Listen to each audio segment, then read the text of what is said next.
সরকার নিয়ে বলা এটাই যে আসলে ডক্টর মোহাম্মদ ইউনূস উনি আসলে সারা বিশ্বের জন্য একজন উদাহরণ সৃষ্টি করতে পারে এমন একজন মানুষ। উনি কতটুকু কাজ করতে পারবেন সেটা আসলে বোঝা কঠিন, কারণ এখন উনি কোনো সময় পান নাই।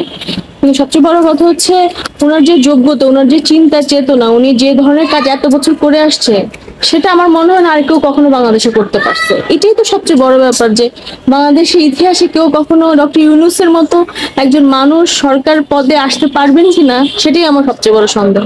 কারণ আজ এ যাবৎ আমি কখনো দেখি নাই এমন একজন মানুষ এত বড় একটা পজিশন হোল্ড করতে পারছে বাংলাদেশে, যে আসলে যোগ্য। এবং উনার কথাবার্তা, উনার চিন্তা চেতনা, উনি যে বিষয়গুলো নিয়ে কাজ করেছেন সেটা আসলে সরকার হওয়ার পরে না, উনি সরকারের অনেক আগে থেকেই কাজ করেছেন।